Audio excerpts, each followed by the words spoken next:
The National News Desk, locally covered, nationally connected. An Arctic bomb set to unleash snow, sleet, and freezing rain to more than half the nation. The potentially historic and life-threatening storm paired with urgent warnings from state leaders. Plus, President Trump hinting that California could be the next state the administration investigates. The tense exchange with Governor Gavin Newsom, all caught on camera. And high-stakes public grilling. The key takeaway from Jack Smith's testimony and what our legal experts are saying now about his future. From the nation's capital, this is the National News Desk, America's News Now. Thank you for joining us. I'm Dee Dee Gatton, and on this weekend edition, we take a look at the big headlines of the week and look ahead at what to expect. To start, heavy snow, ice, and cold could cause life-threatening conditions in dozens of states. This monster winter storm impact zone could stretch more than 1,500 miles from the plains across the south and into the northeast. A particular concern is the ice set to hit southern states, making roads treacherous and threatening power outages. Meantime, heavy snow up to a foot in some places is expected to the north of the storm's freezing rain zone. The Arctic blast will also bring bone-chilling cold, potentially breaking records. If the argument is that you can't arrest people who have violated our laws because they have children, then every single parent is going to be completely given immunity from ever being the subject of law enforcement. That doesn't make any sense. The vice president reinforcing the White House push for peace while in Minneapolis. Vance was commenting on the criticism ICE is facing for detaining that 5-year-old boy on Tuesday in the driveway of his Minneapolis home. Adrian Arias was returning home with his son Liam Ramos after picking him up from preschool. The Department of Homeland Security says Arias tried to run away when agents approached him, but he was caught. The family's lawyer says Ramos and Arias are now at a detention facility in San Antonio. ICE has launched a new immigration enforcement campaign in Maine. The state is home to a sizable Somali population. The agency says the campaign, dubbed Operation Catch of the Day, began Tuesday. Portland's mayor urged residents to remain peaceful while denouncing the tactics used by the agents. But I'm hearing that many of the people who are being detained or on that list, I think, are family members here in Maine, people who are working here in Maine, people who have children in the school system, people who have children in homes in Maine, and people with no criminal record. And that's concerning. The Department of Homeland Security says dozens have been arrested so far. The agency says they are targeting 1,400 people. Democratic Senator Richard Blumenthal wants Homeland Security Secretary Kristi Noem to appear before Congress. In a letter, Blumenthal says Noem and acting ICE Chief Todd Lyons need to testify regarding an internal memo that authorized ICE officers to go into homes without a warrant.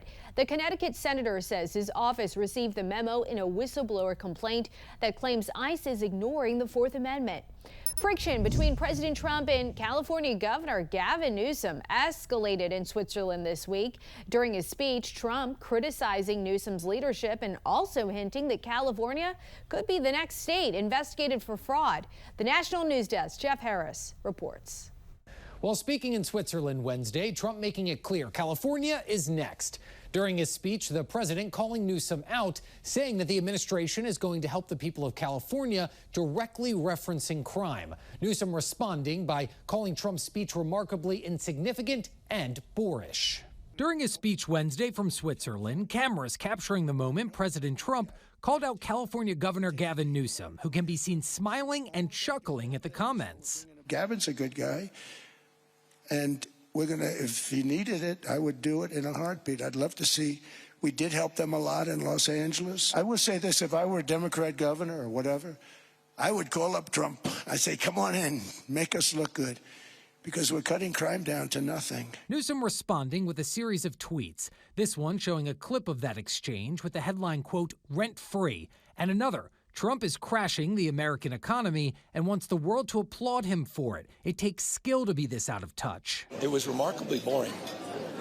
It was remarkably insignificant. Even by Trump standards, I was rather curious. And there was boorish parts of it, but those were not even that consequential. Leading up to the World Economic Forum, Trump hinted that California could be the next state investigated. On January 6, writing on Truth Social, quote, "The fraud investigation of California has begun." Treasury Secretary Scott Bessent confirming that probe this week, while also calling out Newsom for being in Davos with Alex Soros, son of Democratic mega-donor George Soros. The Trump administration is coming to California. We are going to crack down on waste, fraud, and abuse. Governor Newsom, who strikes me as Patrick Bateman meets Sparkle Beach Ken, may be the only Californian who knows less about economics than Kamala Harris. Now, the probe comes following several major fraud allegations, including claims $24 billion in homelessness funds are missing or lost, and reports of ghost students stealing a portion of at least $10 million in federal financial aid from California community colleges. They never intend to take classes and to graduate. They enroll for the sole purpose of defrauding the federal student aid program. Now, California's 2024 state auditor's report did not state that the $24 billion in homelessness funds were missing, but rather that spending was not properly tracked. Governor Newsom's office maintaining that the funds are accounted for and the state is investigating any actual fraud. I'm Jeff Harris reporting from Washington. President Trump says the details about his deal with NATO over Greenland are still being hammered out. Axios is reporting that it includes respecting Denmark's sovereignty over the island. It also includes the U.S. controlling portions of the area. Trump has repeatedly dodged questions about whether the agreement included the island being a part of the U.S. And we're getting everything we wanted, total security, total access to everything, have as many bases, have all the equipment that we want. I mean, we're talking about it. It's really being negotiated now, the details of it, but essentially it's total access. It's there's no end. There's no time limit. The U.S. already has access to Greenland through a pact agreed to back in 1951. Part of the discussions were around updating that deal. Neither Trump nor NATO officials reportedly discussed who would control Greenland.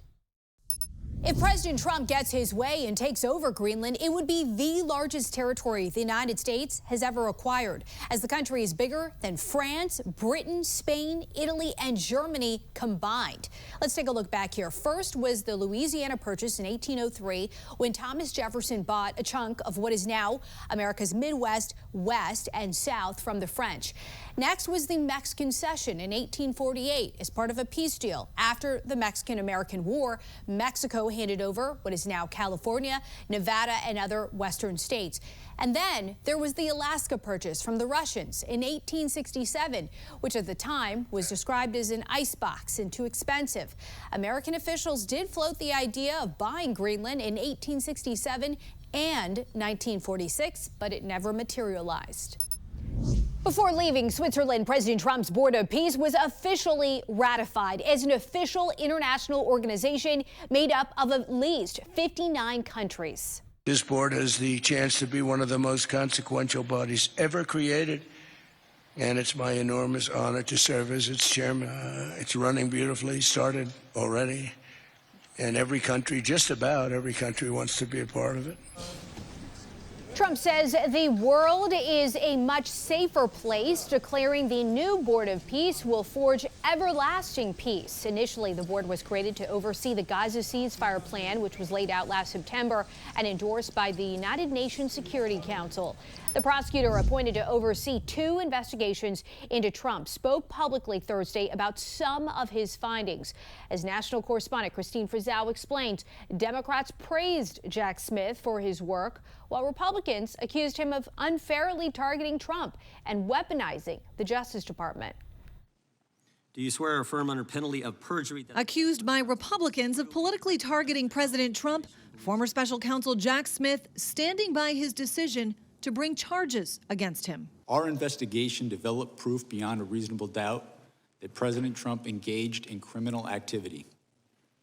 If asked whether to prosecute a former president based on the same facts today, I would do so regardless of whether that president was a Democrat or a Republican. We're going to walk down to the Capitol. Smith was assigned to investigate whether Donald Trump engaged in a criminal scheme to overturn the results of the 2020 election and prevent the lawful transfer of power, and Trump's handling of classified documents. highly sensitive national security information was held in a ballroom and a bathroom. Smith, however, is prevented by a judge from speaking publicly about many of his findings, and at least one of his reports remains under seal. We don't know what's in it, but it must be pretty devastating. Did he spread lies and conspiracies to his followers to make them believe that the election had been illegally rigged against him? Yes. Did he pressure DOJ officials to stop the certification of the election? He did. For Republicans, the work of Jack Smith can be boiled down to this. It was always about politics. They accuse him of weaponizing the Justice Department and of spying on Republicans whose phone records were subpoenaed, though Smith says those toll records were important to the probe since they were people Donald Trump may have called to encourage to vote against election certification. You, like the president's men for Richard Nixon, went after your political enemies. President Trump reacting to the hearing online, calling Jack Smith deranged, his probe a Democrat scam, following this announcement Wednesday. It was a rigged election. Everybody now knows that. They found out. People will soon be prosecuted for what they did. Now, Jack Smith's investigation was shut down following the Supreme Court's ruling that presidents have widespread immunity for actions taken while in office and after Donald Trump won re-election in 2024. I'm Christine Frizzell for the National News Desk. The Supreme Court could defy President Trump and keep Lisa Cook on the Federal Reserve. Trump fired Cook last summer based on allegations that she had committed mortgage fraud by claiming 2 properties as her principal residence, which she denies. The High Court took up the issue this week, with many of the justices appearing to be more interested in how the court would side with Cook, not whether it would do so, and how quickly it would resolve her underlying litigation. We have amicus briefs from economists who tell us that if Governor Cook if we grant you your stay, that it could trigger a recession. How should we think about the public interest in a case like this? The governor set interest rates for ordinary Americans all across the country. And here, there's the appearance of having played fast and loose, or at least been grossly negligent in getting favorable interest rates for herself. Analysts argue President Trump is working to confirm Fed governors who are aligned with him on interest rates. While inflation has dipped, some economists believe we might be in for a re-acceleration this year, potentially going as high as 4%. According to the Peterson Institute for International Economics, there are several factors to watch in 2026, including lagging effects from tariffs and deportations, which are creating a very tight job market, stimulating the economy through tax cuts, and interest rates remain looser than is obvious. The White House is pressing the Federal Reserve to draw down rates more. So far, the Fed has declined to go that route. During President Trump's first year back in office, he didn't hold back when it comes to using his clemency power. That includes pardons and commutations. Let's go to Emma Withrow from the Fact Check team, and one of the most talked about is the one that happened this month. Tell us more. Yeah, so last week, President Trump announced a pardon for former governor of Puerto Rico, Governor Juan de Vazquez, who was indicted in a 2022 federal case. The case involved allegations connected to campaign finance and corruption-related conduct, and Reuters reported that the White House defended the pardon by calling the case itself politically motivated. Also, the AP, they reported that Trump planned to pardon Vazquez and that the case had involved her pleading guilty to a campaign finance violation under a plea agreement. And others were involved in this as well, right? Yeah, there was this pardon also applied to co-defendants in the case. So the expected clemency included the co-defendants that were in these various aspects of it. So it was a multi-person pardon related to the same set of events, basically. All right, Emma, thank you. Later on, Emma will be back to dig into past presidents' pardons and the controversy they sparked at the time. I would fully expect that the Clintons are very seriously considering reversing course. Coming up, a House panel votes to hold the Clintons in contempt in its Jeffrey Epstein probe. We talk with former U.S. Attorney John Fishwick about the ramifications the pair could face. Plus, a potential NIL game changer at a popular university. The transfer twist sparking another legal battle, and the star player at the helm.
Democrats join Republicans in voting to find the Clintons in contempt of Congress over the Jeffrey Epstein probe. The House Oversight Committee wants the former president and former Secretary of State to testify. Committee members voted this week to advance contempt resolutions. A full House vote on the charges could come in 2 weeks if the Clintons and the committee don't reach an agreement before then. The Clintons say a subpoena to compel their testimony is unlawful, but the committee disagrees.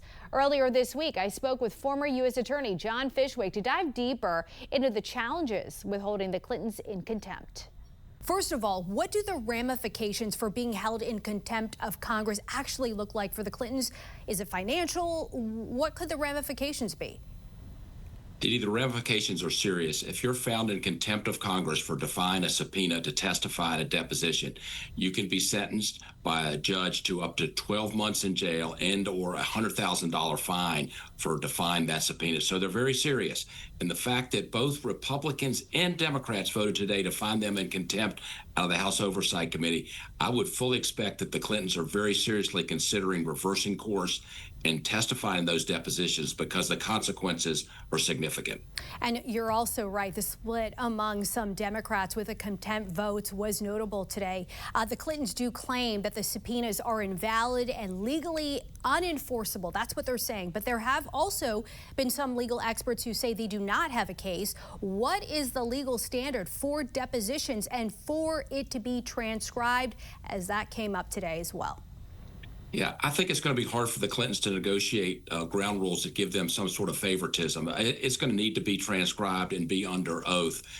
So if they do go to trial, though, these cases are fairly open and shut. Did you receive a subpoena? Did you show up to testify? And if you didn't, that's going to be perceived as contempt. So the other defenses about it being overbroad, et cetera, I don't think they'll fly. These are very much open and shut cases. Did you receive a subpoena and did you show up and testify?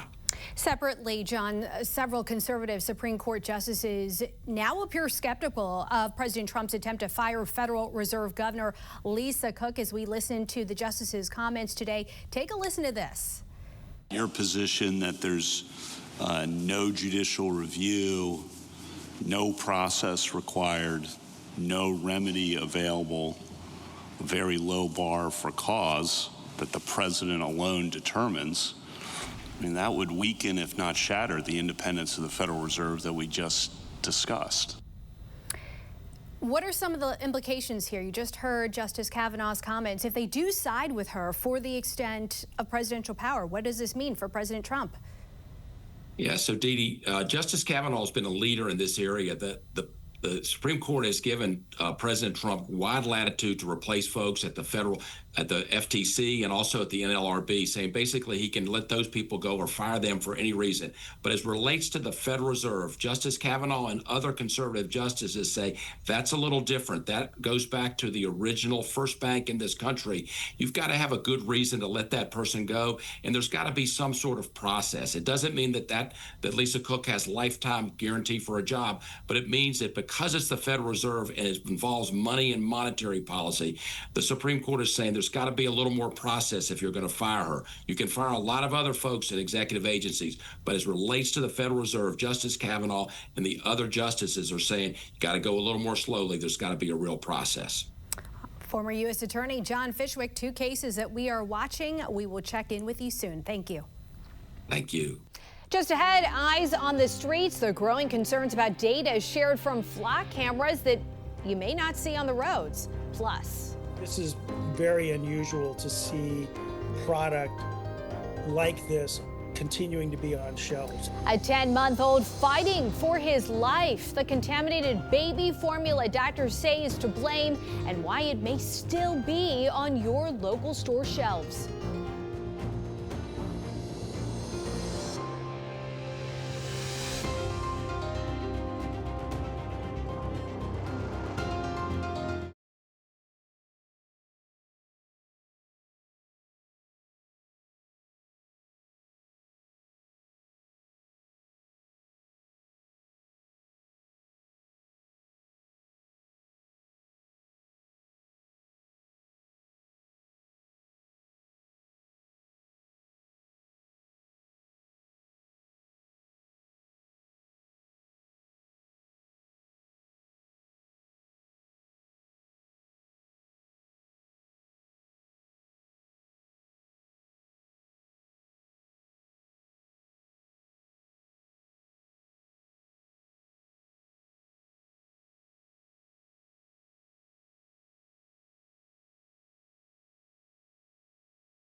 The National News Desk team of reporters is bringing you the headlines from coast to coast.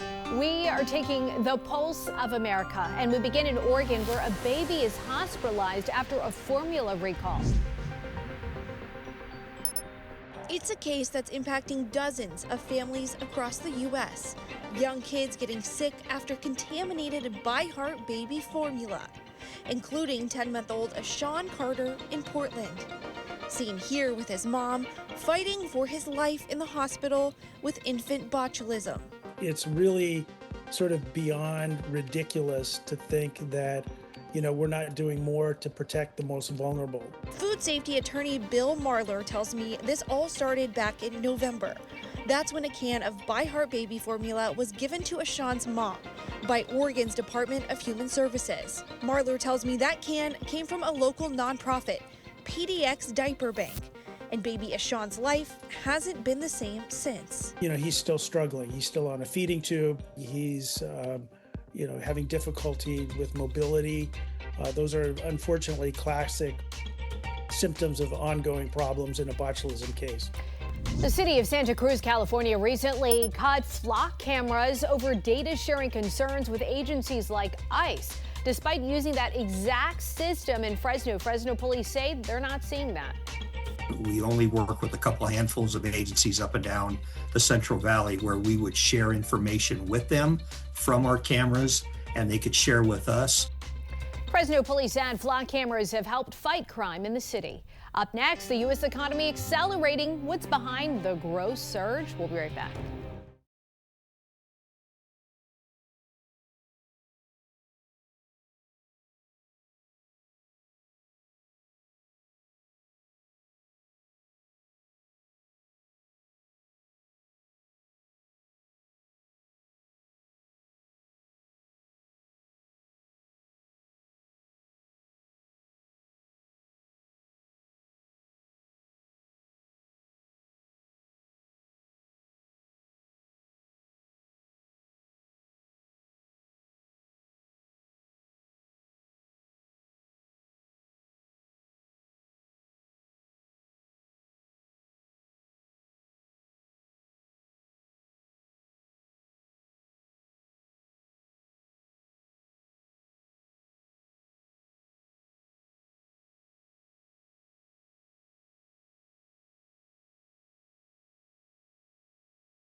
Taking a look at the top trending stories on our website right now. Look here, over 115,000 Ford cars are being recalled because of a fire danger. The recall includes the vehicles you see listed on your screen. The National Highway Traffic Safety Administration says an engine block heater defect could lead to a fire. Owners should get a free block heater replacement from their dealership before plugging it in. Also, Duke is suing its star quarterback, Darian Mensah, in an effort to block him from entering the NCAA transfer portal. The university argues it paid him for exclusive rights to his name, image, and likeness. A judge has denied Duke's request to block him from leaving. That means Mensah can enter the portal, but he is not free to actually enroll in another school until the matter is settled. A hearing is scheduled for February. The U.S. economy grew at the fastest pace in 2 years, from July through September. According to government data, the gross domestic product rose at a 4.4% annual pace in the third quarter, up from 3.8% in the April to June quarter, an increase from the 4.3% expected by the Commerce Department. A 3.5% uptick in consumer spending helped fuel the growth. Those stories and more available right now at thenationaldesk.com. There may be new room for first-time homebuyers in the housing market. The president signing an order restricting Wall Street firms from buying single-family homes. It's an attempt to preserve supply without having to compete with investors. The news comes as new research from Lending Tree finds Parents need to earn a combined roughly $400,000 per year to comfortably afford childcare for 2 kids. The average cost for the care of an infant and a 4-year-old is about $28,000 a year for both. Nationally, the average family brings in about $145,000 of annual income. It is astronomical. Global Shift President Trump taking his plans for growth, Greenland, and energy independence to world leaders in Switzerland this week. The first administration in history to completely abandon their federal responsibilities to secure the border. A former DHS advisor explains when the reversal will begin and what's helping it pick up steam. You're watching the National News Desk, America's News Now. Catch us live weekdays from 6 a.m. to 11 a.m. and 10 p.m. to midnight Eastern Time, and anytime online at thenationaldesk.com. We'll be right back.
The National News Desk, locally covered, nationally connected. Payday to pack up. The new price tag on self-deportation. Plus, broken hearts in Uvalde shattered. The victims' families' response to a verdict they hoped would never come. Then, swipe anxiety is over. The deal to secure TikTok's U.S. future has finally been signed off on. What that means for millions of users. From the nation's capital, this is the National News Desk, America's News Now. Thank you for being here with us. I'm Dee Dee Gatton, and we begin in response to President Trump's mass deportation campaign.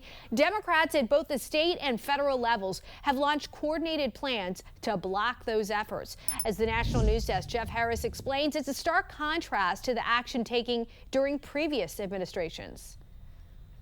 A former DHS senior advisor tells us he believes this Democratic shift started with the Biden administration and is now intensifying during Trump's second term, noting how previous Democratic administrations handled illegal immigration and the changes from 2021 to 2025. Dating back over 3 decades, Democratic presidents and cabinet members have had strong stances on immigration, from Bill Clinton to Barack Obama and former Secretary of State Hillary Clinton. Our administration has moved aggressively to secure our borders more war, by hiring a record number of new border guards, by deporting twice as many criminal aliens as ever before. Undocumented workers broke our immigration laws, and I believe that they must be held accountable, especially those who may be dangerous. I think we got to have tough conditions.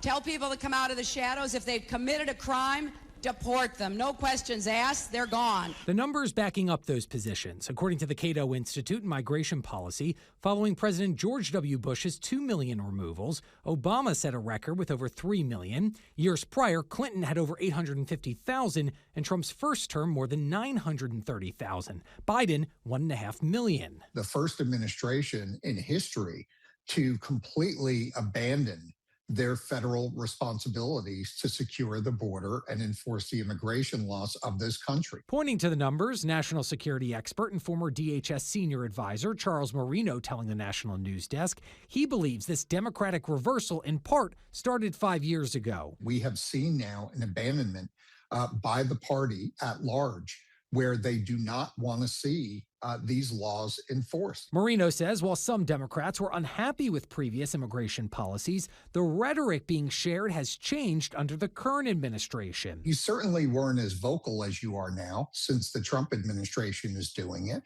and you certainly weren't obstructing. Thoughts echoed by acting ICE Director Todd Lyons, who says the aggressive rhetoric has been turned up way too loud. Any elected official that uses the pulpit to kind of inflame one base is just wrong.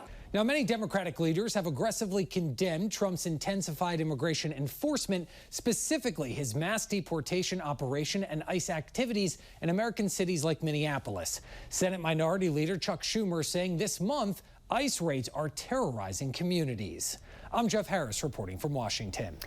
The government is now offering $2,600 to people who are in the U.S. illegally to self-deport. The Department of Homeland Security announced the increase of its self-deportation stipend Wednesday. It previously offered $1,000 to self-deport. DHS claims that just over 2 million people who were in the U.S. illegally have voluntarily left since January of last year. Former Uvalde police officer Adrian Gonzalez has been acquitted of all charges for allegedly failing to act during the Robb Elementary School shooting in 2022. 19 children and 2 teachers were killed that day. Prosecutors claimed he abandoned his training and did not try to stop the gunman before he entered the school. I respect the jury's decision, but what message does it send out there? That if you're an officer, you can simply stand by, stand down, stand idle, and not do anything and wait for everybody to be executed, killed, slaughtered, massacred? The former Uvalde School Police Chief, Pete Arredondo, has also been charged. He has pleaded not guilty, and his trial date has not yet been set. President Trump's recent pardon for the former governor of Puerto Rico convicted of fraud has sparked controversy, but Trump is far from the first president to spark a national debate over pardons. Let's go to Emma Withrow from the Fact Check team. Emma, to this day, the pardon of Richard Nixon, it's one of the most analyzed decisions. Explain the significance of that, but also other pardons. Yeah, so like you said, one of the most famous examples is when President Gerald Ford, he pardoned Richard Nixon in 1974. That one sticks out to everybody. That decision was historic because it involved a former president and the aftermath of Watergate. It also sparked a national argument about accountability versus just moving on from these types of scandals. Another major flashpoint was President Bill Clinton's pardon of Mark Rich in 2001, who was a financier who had fled the U.S., actually was a fugitive at the time. That one got massive attention because it happened at the very end of Clinton's presidency and kind of raised questions about the process and also outside influence. Fast forward, taking a closer look at Trump and the numbers. President Trump has issued more than 140 pardons and around 30 commutations just in his first year back in office. How does that timing stack up with past presidents? Yeah, so it definitely varies.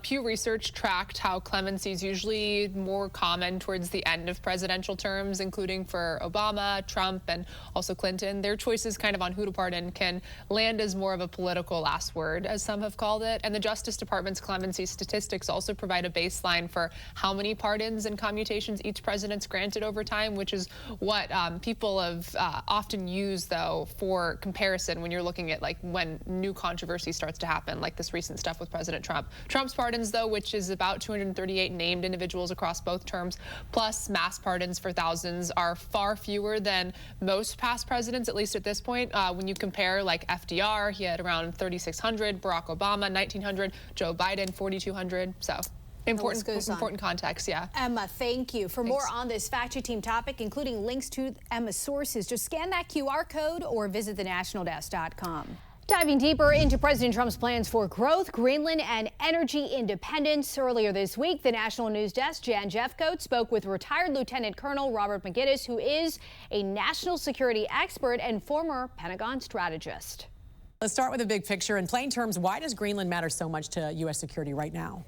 Well, the National Security Strategy the President published last month basically talks about a 21st century Monroe Doctrine that has much more to do with actual security from the northern flank than it does to the southern flank. We took, Maduro and put Venezuela on the map here recently because of, in part because of the Chinese influence, the Iranian influence. Well, to the north, we've long had a problem with access to our front door, basically through the Arctic, because old Soviet bombers and missiles could easily access, across the pole. And so we have to have an early warning mechanism up there. And Greenland is an integral part of that open door policy that we have to, shut. And so the president is resilient on this. He's not going to go back. He's going to stick to his guns on this issue. And we have to make it very clear to our allies and adversaries alike.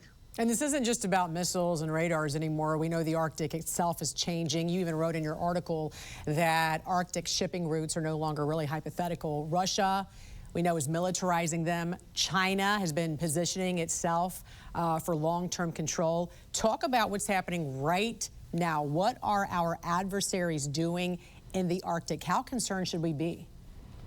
Well, I spent many years in the Arctic, especially facing the Cold War, Russians, the Soviet Union, and they had massive bases. Well, they've reconstructed those bases, air bases and the like. The Chinese, interestingly, which is not an Arctic nation, has started to put together ports and infrastructure. They've even mapped the floor of the Arctic region. So the Chinese are very insistent upon having access and using that, in a very large geographic area along with the Russians. And so there will be a vacuum created if we allow that to be occupied by the Russians and the Chinese. We have to, really answer that in part, not just from Alaska, but also from Greenland and northern Canada. Otherwise, we're incredibly vulnerable. And another part of this, speaking of China, that often gets overlooked is the critical rare earth minerals that Greenland has right now, currently dominated, we know, by China. So how big of a vulnerability is that, and how does Greenland factor into reducing that dependence? Well, your iPhone, sophisticated weapons, all this high-tech stuff we put in outer space depends upon, to a large degree, on rare earth minerals. And, the Chinese dominate the world's market. They not only mine it, but they process it and they sell it to us. And so to have access, much like Eastern Ukraine, to rare earth minerals, we need Greenland. Greenland has not only rare earth, but also uranium, which of course we're becoming more dependent upon for nuclear reactors. And so it's absolutely essential, strategically essential, that we not necessarily own Greenland, but we leverage it against the Chinese. Otherwise, we become far more dependent upon Beijing than we ought to be. The U.S. and TikTok's Chinese parent company have officially finalized a deal that spins off the app's U.S. assets to a group of American investors. The transaction's close now, wrapping up a long process that began with President Donald Trump in his first term due to national security concerns.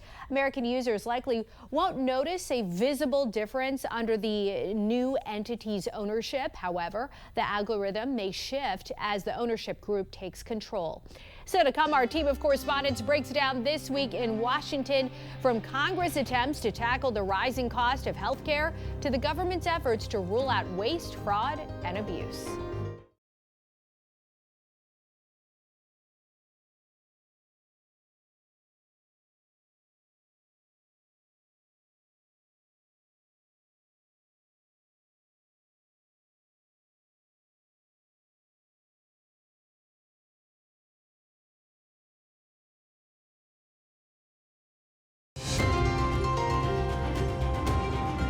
And welcome back to the National News Desk. Our Washington Bureau covers the nation's capital every day, and our team of correspondents reports on the important issues facing the country and how they impact you.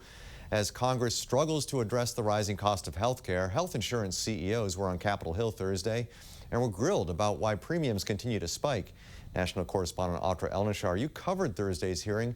What did those CEOs say in response to questions about insurance costs?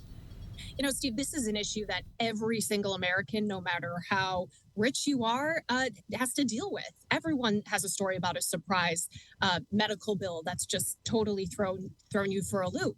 So Congress, plain and simple, has been really behind on addressing this issue. So they called the heads of some of the biggest healthcare companies like United Health, CVS Health, the Cigna Group, and others to testify before the House Commerce Committee to just talk about this issue that is so broad, has so many contributing factors. Think of this: between 2000 and 2022, the cost of hospital services rose 220%. That is something no one can keep up with. So what's causing this? Is it the rising cost of hospital services and pharmaceuticals? Is it insurance companies hiking premiums more than they should? That was basically kind of a big conglomeration of conversation happening with lawmakers and these CEOs. Now, Democrats and Republicans did agree on one thing. They think insurance CEOs are paid way too much, though there's not a ton they can do about that. And that they think there's not enough competition in the marketplace, especially when insurance companies can own pharmacies and medical centers. Of course, the core of this issue that Congress can address is the future of the Affordable Care Act. Those expiring COVID-era tax subsidies were the reason we saw the longest ever government shutdown last year. It's still been unaddressed. About 20 million Americans, 22 million, seeing their premiums skyrocket this year. So one idea President Trump and Republicans have is to instead spend money on putting basically just cash into health savings accounts for individuals. Take a listen. Instead of sending money to insurance companies, send it to the patients. Let them create a competitive marketplace. Frankly, that's insulting. A $2,000 deposit into a health savings account for someone whose premium is $2,000 a month does not go a long way. Last week, we saw President Trump introduce what he calls the Great Healthcare Plan. That includes that health savings account idea, among other measures. It got lukewarm response from the Republican majorities in Congress, so really no momentum there, no real visible plan from the administration to lobby that. It just hasn't been a priority in this administration so far. So for now, Americans will keep paying these rising costs, and they're not going to be able to turn to Washington for help. National correspondent Atra Elnishar, thank you. Meanwhile, the Trump administration celebrating its accomplishments over the first year of President Trump's second term this past week. One area the White House touted was the administration's work on identifying government waste, fraud, and abuse. National correspondent Kayla Gaskins, you talked to administration officials about what they found. I did, Steve. So earlier this week, we were at the White House where we caught up with HUD Secretary Scott Turner and Chief of Staff for Medicare and Medicaid Stephanie Carlton, both of them noting their team's commitment to waste, fraud, and abuse among their top year-one accomplishments of this new administration. Now, Secretary Turner said it's the utmost importance to his team to be good stewards of taxpayer money, of the American people. Turner said when they first came into office, they found $1.9 billion of what he referred to as misplaced funds at HUD. Now, Stephanie Carlton at Medicare and Medicaid told me they set up a war room to tackle the immense amount of healthcare fraud. So we bring together lawyers, we bring together tech experts, we bring together people who know deep, deep policy, and we get together regularly and figure out what's going on in the data, how can we go after the fraud, and not just how do we let it go out the door and then catch the fraudsters, but how do we stop the fraud before it goes out the door. And Steve, there's still plenty of work for this administration to do on this front. Carlton told me they estimate with Medicare and Medicaid about 10% of the money that goes out the door they believe could be headed to fraud. So they're doing a lot of work to try to clamp down on that. And then a new watchdog report finding $19 billion of waste and what's also referred to as questionable spending inside federal health care programs. Also, according to the White House, government efficiency efforts have saved American taxpayers $215 billion during the first year of this term. That's equivalent to $1,335 per taxpayer. Steve. National correspondents Kayla Gaskins, Audra Elnishar, great work as always. Thanks for your hard work, and back to you. An appeals court hears a case on the 10 Commandments in schools, how it could determine the future of a Texas law. Plus, unbelievable that they got out of that. Panic on the ground and chaos in the air. The shocking video of the moment an out-of-control helicopter crashes in a Utah campground.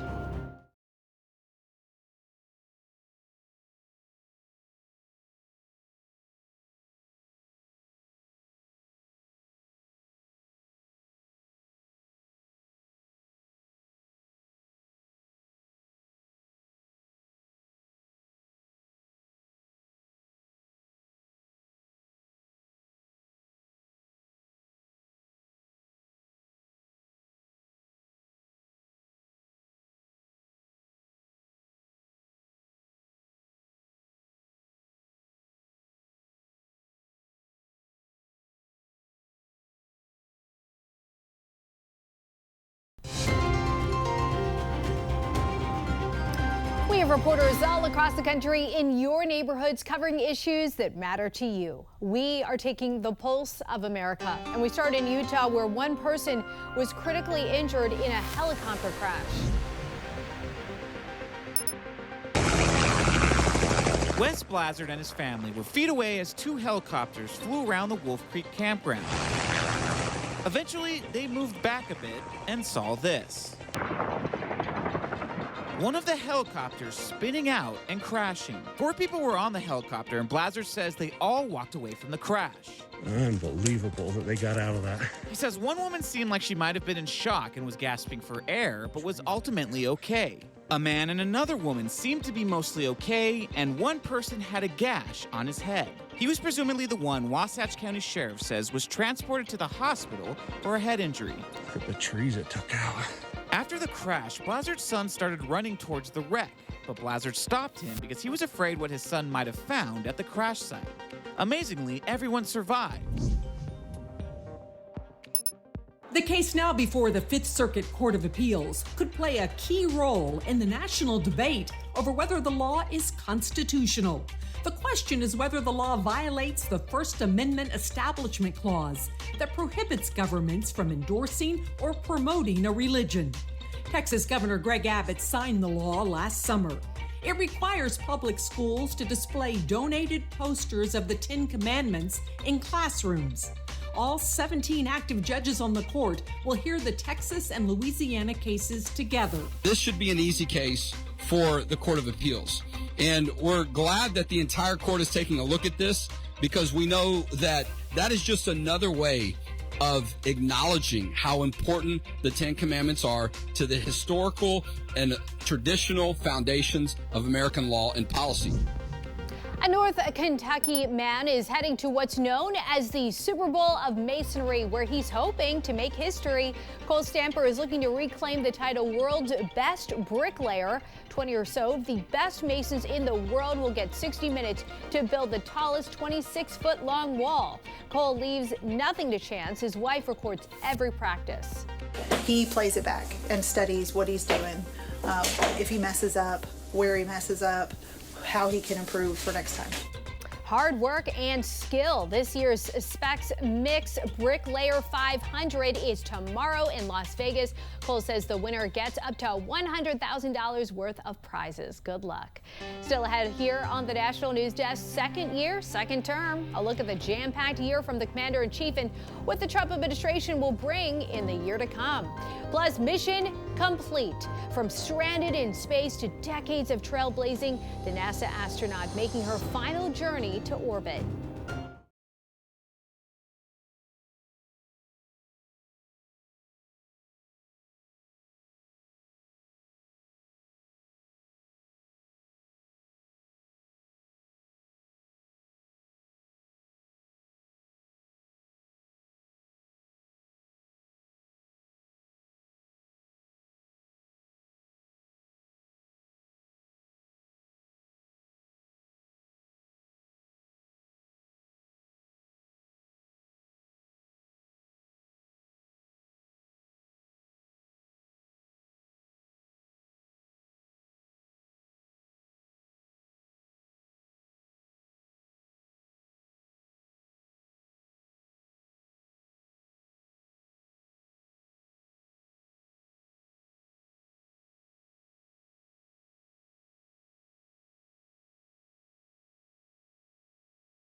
This week marked 1 year since President Trump took the oath of office, starting his second term as commander-in-chief. National correspondent Kayla Gaskins joins us from the White House, where she spoke with administration officials about the jam-packed year behind us and what to expect for the next 3 years ahead. A year ago, this administration hit the ground running with a flurry of executive orders on day one and a pace that has yet to slow down as they work to accomplish President Trump's goals on everything from immigration to health care to hot-button social issues to the economy. Tuesday marks 365 days of Trump 2.0. These are the accomplishments of what we've produced. The president joining Tuesday's press briefing to mark the occasion, highlighting this year's focus on ramping up deportations. These are all criminal, illegal aliens that, in many cases, they're murderers, they're drug lords. These are all what ICE is doing. And it's a dangerous job. These are rough people. Before the briefing, we spoke with ICE Director Todd Lyons, who pointed out Trump has already made good on his campaign promise to close the border. So the good thing is that that valve is closed now, right? So almost 0 encounters a day at the border. Kind of an insane turnaround. It's huge when you think about it. When you were looking at anywhere between 20 to 30,000 a month being let in. The president also touting economic improvement. We created super high economic growth, and America is booming. It's booming. The administration has made going after waste, fraud, and abuse a priority in every agency, from housing and urban development. Our agency financial report, which is out, about $5 billion we found of potential payment error. $5 billion. To Medicaid. We've already found $1.5 billion of things. Some were paperwork errors, some might have been honest mistakes. But despite those celebrated successes, new polling shows many Americans aren't buying into the hype. A Real Clear Politics average shows President Trump's overall disapproval up more than 10 points compared to last January. That slide is largely driven by independents, with Trump's approval dropping 18 points with that group over the past year. President Trump's ability to keep the current pace for the remainder of his time in office could be affected by whether Republicans are able to keep control of Congress after the midterm elections. In Washington, I'm Kayla Gaskins reporting for the National News Desk, America's News Now. And after nearly 3 decades with NASA astronaut Suni Williams is turning in her spacesuit. Williams logged 608 days in space in her career, placing second in the NASA record books behind Penny Whitson. Williams' most recent mission was on the troubled Boeing Starliner with fellow astronaut Butch Wilmore. And that'll be all for us on the weekend edition of the National News Desk, America's News Now. Don't forget, you can catch us live from 6 a.m. to 11 a.m. and 10 p.m. to midnight Eastern Time. Check your local listings. You can also watch us online and catch up with the latest headlines on thenationaldesk.com.